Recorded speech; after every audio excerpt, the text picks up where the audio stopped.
안녕하십니까. 루덴스 10풀풀 2주차 수업을 진행하도록 하겠습니다. 오늘 배울 내용은 연산자, 조건문, 반복문 순으로 알아보도록 하겠습니다. 우선 수업을 시작하기 전에 여러분들에게 비주얼 스튜디오의 활용 팁 같은 것들을 먼저 알려드리고 시작을 하도록 하겠습니다. 먼저 이렇게 코드가 이제 저번 주에 작성을 이렇게 하셨을 텐데 진행을 하시다가 추가적으로 메모를 하고 싶은 내용이 있으면 이제 주석이란 걸 사용을 하게 되잖아요. 그래서 뭐 이런 식으로 주석을 사용할 수 있고, 여기서는 슬래시 두 개를 사용을 하거든요.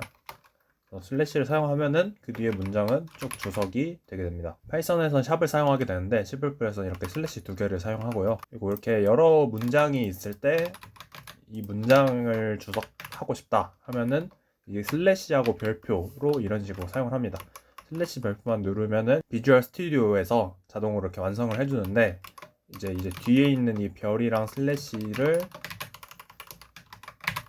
여기까지 적으면은 이 안에 있는 문장이 이렇게 주석이 됩니다. 이렇게 초록색이 된 부분이 전부 주석이고요. 주석 같은 경우는 이제 빌드를 하고 이 프로그램을 실행했을 때 이 부분을 이제 수행을 하지 않는다는 거죠. 그래서 어떤 내용으로도 적으실 수 있고, 이 주석을 이용하셔가지고 여러분이 여러 개 코드를 짜실 때 매번 프로젝트를 새로 만들 필요 없이 이 하나의 프로젝트 안에서 여러 번 코드를 짜실 수 있습니다. 그렇다고 너무 많이 코드를 길게 짜면은 여기가 너무 길어져가지고 좀 가독성이 떨어지겠죠? 그럴 경우 이제 소스 코드를 새로 만들 수 있는데, 저번처럼 새로 만들어 보겠습니다. 새로 만들고 코드를 그대로 가져와서 했을 때 이렇게 하면은 지금 코드 1이랑 코드 2 두 가지가 있죠? 이 상태로 한번 실행을 시켜 볼게요. 그러면은 오류가 뜹니다.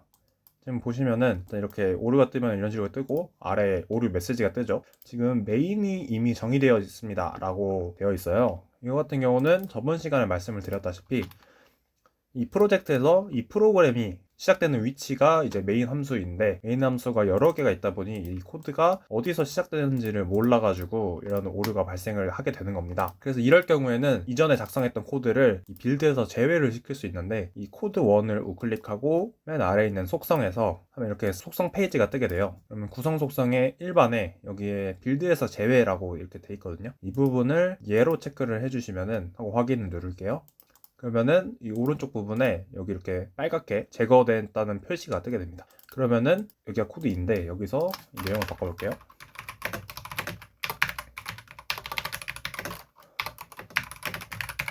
이러고 실행을 시켜보면은 지금 여기 헬로우라고 이렇게 코드 2에서 실행된 내용이 실행이 되게 됩니다. 다시 수업으로 돌아와서 내용을 진행을 해보도록 하겠습니다. 먼저 연산자입니다. 연산자는 오퍼레이터라고 하고요. 컴퓨터가 알아듣는 기호들이라고 생각을 하시면 되는데, 이제 C++에서 사용하는 연산자로는 산술 연산자, 대입 연산자, 증감 연산자, 비교 연산자, 논리 연산자, 이런 연산자들이 있고, 비트 연산자, 사막 연산자라고 여러 가지 또 다른 연산자들이 있는데, 이거는 이번 강의에서는 다루지 않을 예정입니다. 먼저 산술 연산자는 여러분이 이제 잘 아시는 더하기, 빼기, 곱하기, 나누기 이런 기호들을 나타내는 건데, 기본적인 수학 계산 기호들이죠. 이런 것들을 C++에서도 사용을 할 수 있습니다. 다음과 같이 코드를 짜봤는데요. 지금 보시면은 A라는 인티저 변수에 지금 5라는 숫자를 대입을 했죠. 그리고 B라는 인티저 변수에 2라는 숫자를 대입을 했습니다. 그리고 이 A랑 B의 변수를 더해줬는데, 이렇게 출력을 하면은 당연하게도 7의 결과가 나오게 됩니다. 이것과 같이 이제 다른 연산자들을 써보면은 다 여러분이 예상하시는 대로 결과가 나오실 거예요. 보시면은 a 더하기 b 7, a 마이너스 b 3, a 곱하기 b 10, 그리고 a 나누기 b 하면 2가 나오게 되는데, 위에 것까지는 이해가 되는데 지금 2가 나오는 게 살짝 이해가 안 되시죠? 지금 5 나누기 2를 하면은 2.5가 나와야 될 것 같은데 여기서는 2가 나옵니다. 그 이유는 이게 인티저 변수였잖아요. 저희가 인티저 변수로 선언을 한 두 변수를 나누면은 이거에 대한 결과도 인티저가 됩니다. 더하기를 하든 곱하기를 하든 나누기를 하든 이거에 대한 결과값은 인티저 값이 되고, 인티저 값은 정수 타입만 저장하는 변수라고 했잖아요. 그러니까 2.5가 아닌 2.5의 정수 부분인 2만 저장이 되는 겁니다. 그래서 출력을 했을 때도 이렇게 정수 부분인 2만 결과가 나오는 거고요. 그러면 이거를 정확한 결과를 얻고 싶다라고 해서 제가 배웠었죠. 실수를 나타내는 플로트 값을 사용을 하게 되면은 결과를 봤을 때 2.5라는 원하는 값이 나오는 것을 확인할 수 있습니다. 마지막으로 나머지 기호가 있었죠. 나머지 이유 같은 경우는 말 그대로 나누고 남은 나머지 값을 나타내는 값입니다. 그래서 지금 5를 2로 나눴으니까 나머지 값은 1이 출력이 되는 것을 확인할 수 있습니다. 다음은 대입 연산자입니다. 대입 연산자는 변수에 대입을 해주기 위해 사용을 하게 되는데, 저번 시간에 변수를 선언하게 되면은 값을 대입해 줘야 된다고 했죠. 오른쪽 항을 왼쪽 항에 대입을 시키는 게 이 는 기호의 역할입니다. 그리고 밑에 부분을 보시면은 앞에서 배운 산술 연산자들이 이제 대입 연산자랑 같이 붙어 있는 걸 볼 수 있는데, 이런 경우는 오른쪽 항을 왼쪽 항에 더해서, 여기는 빼서, 여기는 곱해서, 여기는 나눠서, 여기 나눈 후 나머지를 대입을 하는 겁니다. 산술 연산자를 대입 연산자랑 같이 사용을 해주는 거죠. 그래서 이거의 사용 예시를 보면은 C라는 변수를 만들어주고, 얘는 1이라고 할게요. 여기다가 C 플러스는 A 이런 식으로 사용을 하면은 C 값에 이 뒤에 있는 값을 대입을 해주는 건데, 대입을 할 때 더해서 대입을 해준다고 하는 거죠. 이렇게 했을 때 결과가 어떻게 나올까요? 보시면은 C 값이 1인데 여기에 A 값인 5를 더해가지고 대입을 해준 겁니다. 5 더하기 1인 6이 C에 들어가게 되고 이 C 값이 출력이 되게 되는 결과입니다. 그래서 이 식은 이렇게 풀어쓸 수 있겠죠? C 플러스 A는 C 이렇게 풀어쓰게 되면은 이 뒤에 있는 C 플러스 A의 값이 이 C에 대입이 되게 되는 겁니다. 이게 C 플러스는 A 이거랑 같은 결과가 나오게 됩니다. 또 6이 출력이 됐죠? 이런 식으로 다른 산술 연산자도 이렇게 대입 연산자랑 같이 사용을 해서 코드의 길이를 줄이면서 사용을 할 수 있습니다. 다음으로는 증감 연산자입니다. 증감 연산자 같은 경우는 숫자를 하나씩 더하고 빼기 위해 사용을 하게 되는데, 이렇게 변수 뒤에 붙는 친구들을 후위 증감 연산자라고 하고, 이렇게 앞에 붙는 친구들은 전위 증감 연산자라고 합니다. 그러면 이렇게 앞에 쓰는 거랑 뒤에 쓰는 거의 차이가 무엇인지 궁금하실 수 있을 텐데요. 아래 코드를 보면은 A는 5, B는 5로 각각 선언을 하고 숫자를 대입을 해줬습니다. 그 다음에 여기는 후위 연산자로 A를 더해주면서 출력을 했고, 그 밑에서는 그냥 A만 출력을 했습니다. 그리고 그 아래의 줄 같은 경우는 전위 증감 연산자로 B를 더해줬죠. 그 다음에 B를 출력을 해줬습니다. 결과가 어떻게 나올 것 같으신가요? 결과를 확인해 보시면은 지금 5666으로 나오게 되는데, 차이가 뭔지 아시겠나요? 지금 후위 증감 연산자 같은 경우는 출력이 된 뒤에 값이 더해진 거죠. 여기서 지금 A가 5의 값인데 5가 출력이 되고 그 다음에 값이 더해지고, 그래서 다음에 출력할 때는 6이 되는 거죠. 전위 증감 연산자를 사용을 했을 때는 출력하기 전에 먼저 값이 더해진 다음에 이렇게 값이 더해지는 것을 확인할 수 있습니다. 그 다음으로는 비교 연산자입니다. 비교 연산자 같은 경우는 두 개의 변수, 두 개의 값, 아니면 변수랑 값을 비교를 할 때 사용을 하게 되는데요. 이 기호를 하나 사용했을 때는 앞에서 대입 연산자였잖아요. 그래서 대입 연산자와 비교하기 위해서 같다라는 표현을 할 때는 이 기호를 두 개를 사용을 합니다. 같지 않다라고 할 때는 느낌표랑 는 기호를 같이 사용을 하고요. 크다, 작다 같은 경우는 다 아실 테고, 크거나 같다 같은 경우는 원래는 이런 식으로 기호를 쓰잖아요. 이런 식으로 밑에다가 들어가는 기호를 쓰는데, 키보드 상에서는 이걸 표현을 할 수가 없기 때문에 꺽쇠 가로랑 는 기호를 붙여가지고 크거나 같다라는 걸 표현을 합니다. 그래서 여기서 보시면은 출력값은 불 형태로 출력이 된다고 되어 있는데, 이거를 한번 코드로 실행을 해보도록 하겠습니다. 코드에서 A랑 B가 이런 식으로 5랑 1의 값으로 있습니다. 얘를 출력을 이제 비교 연산자로 한번 해볼게요. 이렇게 비교 연산자로 출력을 하실 때는 얘네를 가로로 몇 개 묶어 주셔야 되는데, 이렇게 해서 출력을 하면 어떤 값이 나올까요? 지금 출력 결과는 불값으로 나온다고 했죠. 그러니까 지금 A랑 B는 값이 다르죠. 그러니까 이 값은 false 값이 나올 텐데, false 값은 숫자로 0으로 표현이 된다고 했습니다. 그래서 출력이 될 때는 이런 식으로 0으로 출력이 될 거고, 그럼 반대로 이거는 같지 않다는 거를 비교하는 연산자라고 했죠. A는 B랑 같지 않다라고 출력을 하면은 이런 식으로 1이 출력되는 거를 확인할 수 있습니다. 이렇게 변수끼리 비교하는 게 아니어도 변수랑 숫자랑 비교를 할 수가 있습니다. 여기 값을 1로 해볼게요. 아니 3으로 해볼게요. 그러면은 지금 A는 5니까 3보다 크죠. 그러면은 true 값인 1 값이 출력이 될 것이고, 이렇게 결과를 확인할 수 있습니다. 마지막으로는 논리 연산자입니다. 논리 연산자에서 이 느낌표는 not이라는 의미를 가지고 있고, 이 기호를 두 개 사용을 하면은, 이거 같은 경우는 지금 Shift 7이죠. Shift 7에 있는 기호를 두 개 사용을 하면은 AND가 되고, 이 문자 같은 경우는 Shift를 클릭을 하시고 돈 표시를 클릭하시면은 이 문자가 나오게 되는데, 얘는 OR이라는 걸 뜻합니다. 논리연산자도 마찬가지로 불리언 값을 결과로 내고요. 이거를 여러분들이 다들 아실 것 같은데, not 같은 경우는 true 값은 false 값으로 바꿔주고, 만약 여기가 false 값이면은 true 값으로 바꿔주고, 이것이 not의 역할입니다. 이 앞에 느낌표.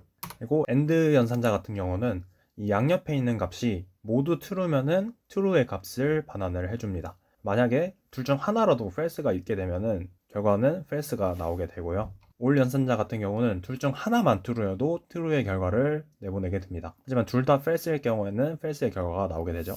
얘네도 코드를 한번 사용을 해보겠습니다. 이번엔 불리언 자료형의 변수를 선언해 보도록 하겠습니다. 얘는 true 값으로 줄게요. true 값으로 주었으니까 그냥 실행을 하게 되면은 1의 값이 나오겠죠? 1의 값이 나오는데 얘를 느낌표를 주고 한다 하면은 느낌표니까 not 연산자라고 했죠. not 연산자는 true 값이면은 얘를 false 값으로 바꿔주게 됩니다. 그래서 1, 0이 출력되는 걸 볼 수 있고, 그리고 아래 코드를 실행을 시켜보면은 지금 여기는 B의 AND 연산자의 false죠. 그리고 여기는 B의 OR 연산자의 false입니다. 이렇게 실행을 했을 경우에는 지금 앞에 B 값이 true이기 때문에 결과가 이제 여기 두 개 값 0, 1로 나오는 것을 확인할 수 있습니다. 여기는 AND 연산자니까 둘 중에 하나라도 false여서 false 값이 나오게 된 거고, 그리고 아래 같은 경우는 OR 연산자이기 때문에 둘 중 하나의 값만 true여도 true의 결과를 내보내게 됩니다. 그러면은 이걸 이런 식으로도 응용을 할 수 있습니다. 지금 코드를 보시면은 일단 괄호가 되어 있으니까 안쪽 걸 먼저 봐야겠죠. 지금 A가 B보다 큰지에 대한 이걸 비교 연산자를 사용을 했는데, 그러면은 5랑 3을 비교했을 때 A 값이 더 크기 때문에 이 뒤에 있는 값은 true가 될 겁니다. 그리고 AND 연산자로 앞에 있는 값도 C를 true로 선언을 했기 때문에 둘 다 true이기 때문에 출력 결과도 true의 값을 나타내는 1이 출력이 되게 됩니다.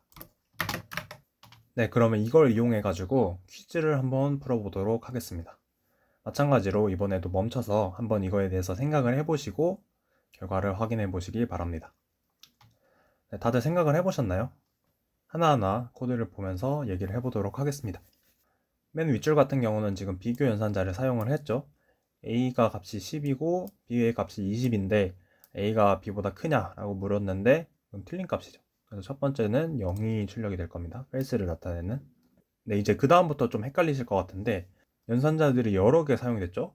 여기는 비교 연산자에서 같지 않다는 걸 나타내는 친구였고, 여기는 논리 연산자에서 AND 값을 나타내는 거였고요. 얘도 마찬가지로 비교 연산자에서 크다는 값을 나타내는 연산자였습니다. 이렇게 비교 연산자랑 논리 연산자가 같이 있을 때는 비교 연산자를 먼저 계산을 해줍니다. 그래서 이런 식으로 묶이게 되고요. 지금 A랑 B의 값은 다르니까 얘는 참이 될 거고 true 값이 될 거고, A랑 C를 비교했을 때 A 값이 더 작게 되니까 여기는 false 값이 되게 됩니다. 근데 AND 연산자 같은 경우는 하나가 true고 하나가 false면은 false 값을 낸다고 했죠. 그래서 0이 출력이 될 겁니다. 그 다음에는 마찬가지로 비교 연산자가 먼저 처리가 되고, 뒤에 걸 볼라 했는데 이번에는 산술 연산자랑 비교 연산자가 같이 있습니다. 이럴 경우에는 산술 연산자를 먼저 처리를 해주고, 그 다음에 비교 연산자를 처리를 해주고, 그 다음에 논리 연산자를 처리를 하게 됩니다. 그래서 A랑 B는 지금 false죠. false고 지금 A에다가 100을 더한 다음에 그럼 여기가 값이 110이 될 텐데 110은 C보다 크기 때문에 여기의 값은 true가 되게 됩니다. 그래서 false or true 하면은 지금 or은 하나만 true여도 true죠. 그래서 1의 값이 나오게 됩니다. 밑에 같은 경우도 마찬가지로 산술 연산자가 먼저 계산이 되고, 그 다음에 이걸 A랑 비교를 하게 되면은 지금 비교 연산자로 비교를 하게 되면은 C-B는 지금 10이죠. 10이 A랑 같냐? 그럼 같은 값이죠. 그래서 1이 출력이 됩니다. 밑에 같은 경우는 그냥 기본적인 수학식인데 이건 여러분이 아시다시피 곱하기 연산자를 먼저 해주고 그 다음에 빼기 더하기는 앞에서부터 해주면 됩니다. 그래서 A 곱하기 B는 지금 200, 그리고 A는 10, 빼기 5 더하기 200 해서 205의 값이 나오게 됩니다.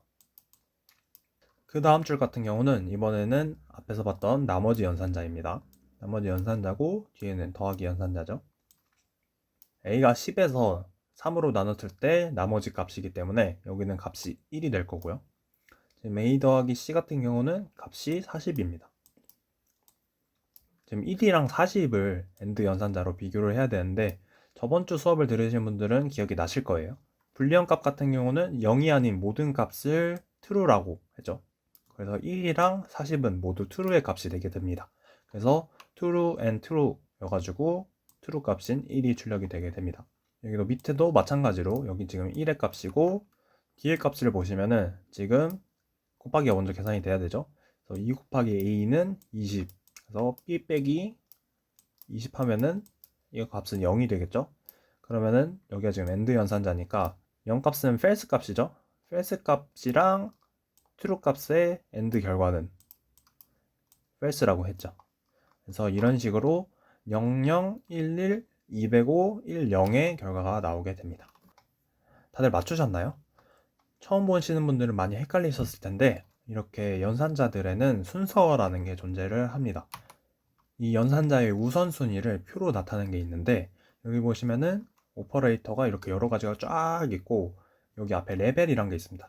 이 레벨이 낮을수록 그러니까 1, 2, 3, 4 이 순서대로 연산자가 먼저 계산이 되는 겁니다. 그래서 보시면은 아까 봤던 지금 곱하기 나누기 연산자 여기 있고요. 그리고 그 밑에 더하기 빼기 그리고 여기 비교 연산자 여기 논리 연산자 그리고 대입 연산자 이런 순으로 있는 걸 볼 수 있습니다. 그래서 이걸 절대 외우실 필요는 없고 보통 수학에서 배운 대로 우선순위가 있다라고 생각을 하시면 되고 뭐 사용을 하시다 보면은 이제 이게 익숙해지실 텐데 뭐 이런 게 있다는 것 정도만 알고 그냥 필요할 때 찾아보시면 되고 좀 헷갈리신다면은 이 괄호를 쓰면은 우선순위가 항상 먼저 되게 되거든요. 그래서 헷갈릴 때는 괄호를 써서 코딩을 하시면 됩니다. 네, 그 다음으로 이번엔 조건문으로 넘어가 보도록 하겠습니다. 조건문 같은 경우는 이 if문이라고도 하는데 if라는 문자를 써주고 뒤에 괄호 안에 이 조건식이 들어가게 되고요. 이 조건식은 앞에서 배웠던 비교 연산자나 뭐 각종 식들을 사용을 해서 불리한 값이 나오는 값을 넣게 됩니다. 그리고 그 다음에 중괄호 안에 있는 값을 수행을 하게 되는데 이 조건식 안에 있는 조건이 만족을 하면은 다음 문장을 수행을 하게 되는 겁니다. 네, 이거는 파이썬에도 if문은 똑같이 있죠. 그리고 수행해야 될 코드가 만약에 한 줄이면은 이 중괄호를 생략하는 것도 가능합니다. 그리고 else문도 파이썬과 마찬가지인데 if문의 조건을 검사했을 때 이 값이 참이면은 이 if문의 내용을 수행을 해주는 거고 만약에 거짓이면은 else문의 내용을 수행하게 됩니다. 조건이 늘어나게 되면은 이제 else if라는 걸 추가할 수 있는데 if문을 먼저 수행을 하고 이 조건식을 확인을 하고 그 다음에 이게 아니면은 그 다음에 있는 else if의 조건식을 확인을 하고 이것도 안 되면은 나머지 else를 출력을 하게 됩니다. 파이썬 같은 경우는 else if가 아니라 elif라는 걸 쓰는데 else if의 줄임말이라는 점도 알아가시면 좋을 것 같습니다. 이번 주 수업에서는 실습을 같이 진행을 하면서 설명을 드리도록 하겠습니다. 입력받는 문자가 대문자면 소문자로, 소문자면 대문자로 알파벳이 아닐 경우 not 알파벳을 출력을 하는 프로그램을 작성을 하시면 되는데 힌트로 저번 시간에 배웠던 아스키 코드표가 있었죠. 그거를 참고해서 구현을 하시면 됩니다.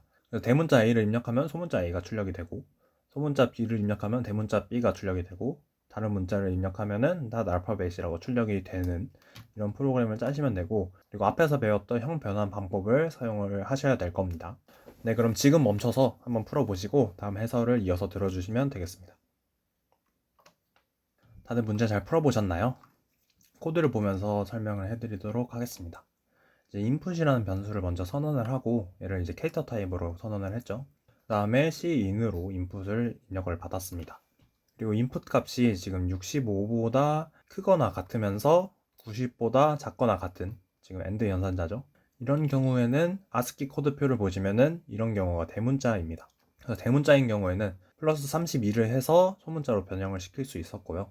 그리고 대문자가 아니면서 97보다 크거나 같고 120보다 작거나 같으면은 이거는 소문자인 경우였습니다. 그래서 소문자인 경우에는 반대로 마이너스 32를 해줘가지고 대문자로 변환을 시킬 수 있었고요. 대문자도 소문자도 아닌 경우에는 이렇게 낫 알파벳을 출력하면 되는 문제였습니다. 여기서 주요하게 보실 점은 이제 형 변환을 하는 부분이었는데요. 지금 input 같은 경우는 캐릭터 타입인 문자형 변수이고 뒤에는 정수를 더해줬잖아요. 이렇게 문자랑 정수를 더해줬을 때는 그 결과도 정수가 되게 됩니다. 그래서 이렇게 앞에 캐릭터로 형 변환을 해주지 않았으면은 아마 결과가 숫자로만 나왔을 거예요. 그래서 형 변환을 이렇게 앞에 붙여줘야 됐고, 형 변환 같은 경우는 앞에서처럼 앞에 이렇게 괄호를 하고 자료형 타입을 넣는 것도 가능하고, 앞에 자료형만 하고 괄호 안에 변수를 넣는 것으로 사용을 할 수도 있습니다. 마지막으로 반복문입니다. C++의 반복문에는 세 가지 형태가 있습니다. while, do while, for 이렇게 세 가지인데요. 상황에 맞춰서 반복문의 종류를 사용을 하기 때문에 모두 쓸 줄 알아야 합니다. 먼저 while문입니다.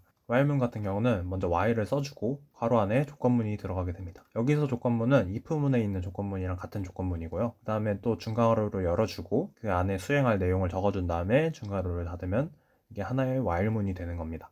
그래서 실행 순서를 보시면은 먼저 while문에 들어오게 되면은 조건문을 먼저 검사를 하고 이 조건이 참일 경우 아래에 있는 내용을 수행을 하고 그 다음에 다시 조건문을 봐서 이게 또 참이다 그러면 또 반복을 하는 거고요. 계속 반복을 하다가 이 조건이 거짓이 되는 순간 이렇게 탈출을 하게 됩니다.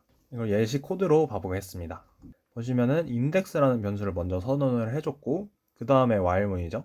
while문에서 index 변수가 10보다 작은 경우 이게 참이면은 아래 내용을 수행을 한다고 말씀을 드렸습니다. 처음 시작하면은 인덱스 값이 0이니까 이게 참이어가지고 아래 문장에 수행이 되겠죠. 그래서 index는 0이 먼저 출력이 되고 그 다음에 인덱스 값이 지금 증감식으로 하나 플러스가 됐습니다. 그럼 인덱스 값이 1이 될 거고 1이 다시 들어가면은 또 10보다 작기 때문에 또 출력이 되고 이런 식으로 반복을 하다가 인덱스 값이 9일 때 인덱스 값이 9인 거를 출력을 마지막에 해주고 플러스 1이 됐으니까 10이 됩니다. 그리고 다시 조건문으로 갔을 때 10은 10보다 작지 않죠. 그러니까 이게 끝이 나고 조건식이 거짓이 되면서 이 while문이 끝이 나게 됩니다. 다음은 for문입니다. for문 같은 경우는 for를 쓰고 여기에 초기식, 조건식, 증감식을 같이 써줍니다. 그 사이에는 이제 세미콜론이 들어가게 되고요. 그리고 중괄호를 연 다음에 안에 반복이 될 내용을 추가하게 됩니다. for문 같은 경우는 뭐가 많이 들어가는 것 같은데 이거를 이제 그림을 다시 보면은 먼저 초기식을 수행을 해주고 그 다음에 조건문을 보고 조건문이 참이면은 내용을 수행을 해주고 그 다음에 증감식을 수행을 해주고 다시 조건문을 보고 그리고 이게 또 참이면은 이걸 또 반복을 하고 반복을 하다가 조건문이 거짓인 순간에 이 포문을 탈출하게 됩니다. 그래서 실행 순서를 보면은 이게 초기식 먼저 그 다음에 조건식 그리고 내용 그 다음에 증감식 이렇게 1, 2, 3, 4의 순서로 실행이 되고요. 이걸 쭉 늘여놓고 보면은 초기식이 한번 수행이 되고 그 다음에 조건식, 내용, 증감식 이렇게 2, 3, 4가 반복되는 형태로 나오게 됩니다. 그래서 포문을 코드로 보시면은 초기식으로 인덱스 값을 선언을 해줬고요. 이건 처음 한 번만 수행이 되는 거죠. 그리고 조건식을 봤을 때 인덱스 값이 10보다 작기 때문에 조건식 다음에 내용을 수행을 해줍니다. 이 내용을 수행하고 인덱스를 출력을 했죠. 그 다음에 증감식을 더해주는 겁니다. 인덱스 값이 1이 늘어나고 다시 조건식으로 돌아가는 거죠. 그래서 이걸 반복을 하다가 이제 인덱스 값이 9가 됐을 때 9가 되고 1이 늘어난 다음에 다시 조건식을 봤을 때 10이 되기 때문에 포문을 탈출하게 됩니다. while이랑 for의 코드를 같이 두고 비교를 하면은 지금 while에서 썼던 거랑 for에서 썼던 게 상당히 유사하죠. 앞에서 썼던 부분이 이제 포문의 초기식이 되는 거고 조건식은 똑같이 들어가고 내용도 똑같이 들어가고 마지막에 있는 증감식이 while은 이런 식으로 사용을 했지만 포문은 한 번에 같이 선언을 해주는 거죠. 그래서 이런 식으로 숫자가 일정하게 늘거나 줄을 때는 포문을 보통 사용을 하고 이런 경우가 아니고 뭐 조건을 만족할 때까지 반복을 하는 경우에는 while문을 사용을 하게 됩니다. 세 번째 반복문은 do while인데요. do while 같은 경우는 do를 먼저 써주고 그 다음에 내용을 쓰고 마지막에 while문이랑 조건식이 들어가게 됩니다. do while 같은 경우는 이름 그대로 do를 먼저 한다는 건데요. 조건문을 따지지 않고 먼저 내용을 한번 수행을 한 다음에 그 다음에 조건문을 확인을 해서 얘를 반복할지 아니면 여기를 탈출할지를 확인을 하는 겁니다. 그래서 코드로 보시면은 마찬가지로 인덱스를 선언을 해주고 do에서 먼저 얘네를 수행을 해주는 거죠. 그래서 인덱스 0을 먼저 출력을 해주고 그 다음에 1을 늘려줬습니다. 그래서 인덱스가 1일 때 10이랑 비교를 해가지고 이게 조건식이 참이니까 다시 반복을 하고 그리고 인덱스 값이 9가 되면은 9를 출력을 해주고 인덱스 값이 1 늘어나니까 10이 돼서 10이랑 비교를 해가지고 탈출을 하게 됩니다. while문이랑 차이점이라고 하면은 여기는 지금 인덱스를 1부터 비교를 하잖아요. 그러니까 이 조건식에 대한 비교 자체가 while문보다 한 번 더 적게 됩니다. 그리고 이 조건식이 만족을 하지 않는다고 해도 이 안에 있는 내용은 무조건 한 번은 실행이 되기 때문에 이런 경우를 코딩해야 될 때는 do while을 사용하게 됩니다. 네, 그리고 마지막으로 반복문이랑 같이 사용하는 break랑 continue라는 명령어가 있습니다. 반복문 실행 중에 나머지 내용을 수행하지 않고 그냥 탈출을 해버리는 데 사용을 하고요. continue 같은 경우는 반복문 실행 중에 남은 내용을 실행하지 않고 다음 반복을 진행하는 것을 얘기합니다. 얘네들은 코드로 한번 구현을 해보도록 하겠습니다. 지금 이런 식으로 반복문 코드가 있습니다. 이걸 그냥 실행을 하게 되면은 0부터 9까지 이렇게 차례대로 나타나게 되겠죠? 이 출력하기 전에 여기서 인덱스 값이 5일 경우 continue 문을 한번 실행을 해보겠습니다. 이렇게 되면은 실행했을 때 지금 0, 1, 2, 3, 4가 되고 여기 멈춰 있죠. 멈춰갖고 뭐 입력도 안 되고 결과가 끝나지도 않고 이런데 이런 경우를 무한 루프에 빠졌다고 합니다. 이 코드를 따라가서 보시면은 지금 인덱스 0인 값에서 반복을 시작을 했고 값을 1씩 증가를 시켜주다가 지금 5일 때 인덱스 값이 5일 때 이 조건문을 만족을 하게 돼가지고 컨티뉴가 수행이 됩니다. 그래서 아래 내용들을 반복을 하지 않고 이 위로 다시 올라가게 되는 건데요. 그래서 인덱스가 5인 경우가 계속 반복이 돼가지고 이렇게 빠져나오지 못하고 반복문을 계속 반복하는 경우를 무한 루프라고 하게 됩니다. 그래서 코딩하실 때 이런 부분을 항상 조심을 하셔야 되고 이번에는 이 컨티뉴를 브레이크로 바꿔보겠습니다. 이렇게 해서 실행을 하시면은 아까 나왔던 반복문에서 0 쭉 출력을 하다가 이번에는 인덱스가 5일 때 브레이크가 걸려버린 거죠. 브레이크가 걸리면은 나머지 반복을 반복하지 않고 이 while문 자체를 탈출해 버립니다. 그래서 나머지 내용이 없이 종료되게 됩니다. 마지막으로 실습 하나를 진행하고 마치도록 하겠습니다. 실습 2 같은 경우는 입력한 모든 수의 합을 구하는 프로그램을 작성하는 건데 수를 입력하시오가 계속 반복이 되면서 0을 입력할 경우 종료가 되게 됩니다. 수를 입력하는 게 계속 반복이 되다가 0을 입력했을 때 종료가 되면서 그 전까지 입력했던 모든 수를 출력을 하면 되는 프로그램입니다. 그래서 이번 실습의 힌트 같은 경우는 무한반복문을 사용하는 것과 앞에서 배웠던 브레이크문을 사용을 하는 것입니다. 이번에도 멈춰서 한번 코딩을 해보시고 뒤에 설명 내용을 들으시면 됩니다. 네, 다들 풀어보셨나요? 코드를 보면서 설명을 해드리도록 하겠습니다. 이번에는 총 합을 저장할 sum이라는 변수랑 입력을 받을 input이라는 변수를 같이 선언을 해줬습니다. 그래서 여기서는 while의 조건문 자리에 true 값이 들어갔죠. 이런 경우에는 어떠한 경우에도 참값이 되기 때문에 아래 내용을 무한 반복을 한다는 내용이 됩니다. 근데 앞에서 말씀드렸다시피 무한 반복되게 그냥 프로그램을 짜면 안 되겠죠. 그래서 필요한 게 브레이크 문입니다. 위에부터 보시면은 지금 수를 입력해 주시오라는 걸 출력을 하고 그 다음에 cin으로 input 값을 입력받았습니다. 그리고 조건문을 이용해서 input이 0인 경우 브레이크를 해서 이 무한 루프를 빠져나가게 했고 그게 아닌 경우 아래 문장이 수행이 되겠죠. sum이라는 변수에 input 값을 더하게 됩니다. 그러면 이게 또 반복이 돼가지고 다음 인풋이 또 더해지고 계속 더해지다가 0을 입력할 경우 인풋 값이 0일 경우 브레이크가 돼서 이 while문을 빠져나오고 마지막 문장에서 sum 값이 출력이 됩니다. 그래서 이런 식으로 예를 들어 구구단처럼 이렇게 정해진 숫자들이 있을 때는 포문을 사용을 하고 이런 식으로 반복이 언제 끝날지 모르는 경우에는 while문을 사용합니다. 대표적으로 저희가 게임을 만들 때 메인 루프가 이런 식으로 동작을 하게 되니까요. 이런 건 꼭 알아두시면 좋을 것 같습니다. 네, 오늘 수업은 여기까지고요. 다음 주에는 함수랑 배열을 배우도록 하겠습니다. 이번 주부터는 과제가 있을 예정이니까 꼭 공지를 확인하시고 제출까지 해주시면 감사하겠습니다.